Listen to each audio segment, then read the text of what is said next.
وإذا ما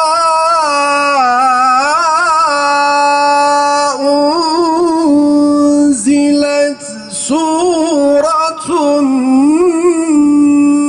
نظر بعضهم إلى بعض بجمر حمد و ثنای قلب و جانم ددن بوی خالق کون و مکان و به انسان دای زانین با کرم خوندن و همه حکمت و علم و قلم لو کسی زنان دو اسمانات تمام كذبوا بالشجوي خذي مقام ام بخطينا ويجيبونته عرض عزمان الرجع عالمي وشو خوي سعادة كلمة بوبي قدر كي محمد نذكروا لك النذر إلا الله إلا الله لا إله إلا الله محمد محمد محمد رسول الله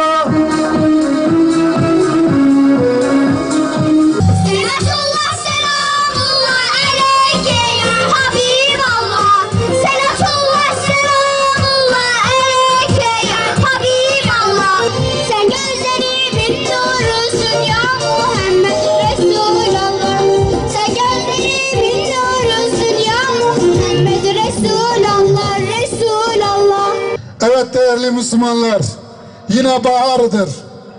Tıpkı yeryüzünün yaratılışından itibaren kışların ve baharların yaşandığı gibi mevsimsel olarak bir bahardır. Hazreti Muhammed Aleyhisselatu Vesselam'ın bu mevsimde dünyaya teşrif etmesi elbette ki tesadüf olamaz.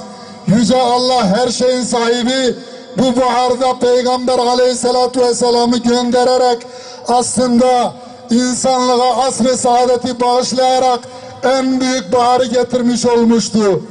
İnsaniyetin mektebi İslamiyettir. İslamiyetin sahibi Yüce Allah'tır. Ela ya'lemu men halak. Yaratan bilmez mi diyor Allah Celle Celaluhu. Evet, koca bir kainatı yaratan, gökleri, yıldızları, güneşi, ayı, dünyayı, denizleri, 18.000 mahluku ve insanları yaratan Allah, insanlar için hangi kanunun, hangi kuralın elverişli olduğunu bilmez mi haşa? İşte bu yüzden kimse sanmasın ki ilk insan ilkel insandır. Vallahi ve billahi Hazreti Adem yaratıldığı gün kamil insandı. Çünkü Hazreti Adem'in öğretmeni Yüce Allah'tı.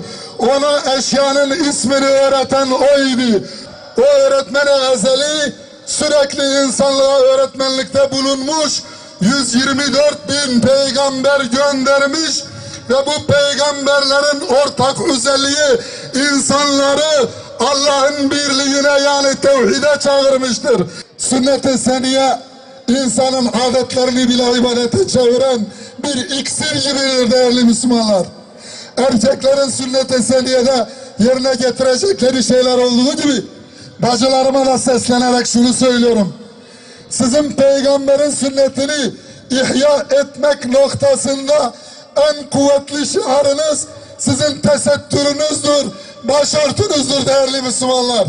Sizin başörtünüz o kadar kuvvetli bir şiardır ki tıpkı bir caminin minaresi gibidir. Bir caminin minaresi nasıl ki Allah'ı, peygamberi, namazı, ahireti, cenneti ve cehennemi hatırlatırsa sizin de bu tesettürünüz var ya aynen o şekilde insanlara Allah'ı, peygamberi, ahireti, cehennemi ve cenneti hatırlatır. Bu yüzden küfür cenahı sizin bu tesettürünüzü çokça hedef tahtasına yerleştirdiler. Çokça saldırdılar, yasaklamaya çalıştılar. Ama hamdolsun Rabbime ki teslim bayrağı çekmediniz. Bugün bu meydanda bu varlığınız bunun göstergesidir.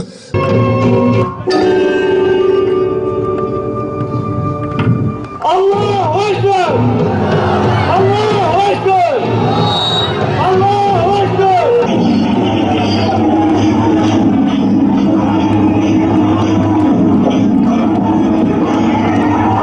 ای پیغمبر خدا مرادی به هوار و دوست خواه بزار و مال خواه جدرا در خو بکرنه سلام خواه جوارا بشینه ای خدای ما ای رب کائنات رب ما ته روز قیامت شاهد و که ام بیشی جبونا محمد جبونا حوالی وی جبونا تدکن یا ربی آمین. سلام خدا لسر تمام پیغمبر عالم و شهیدا لسر جماعت گهدار و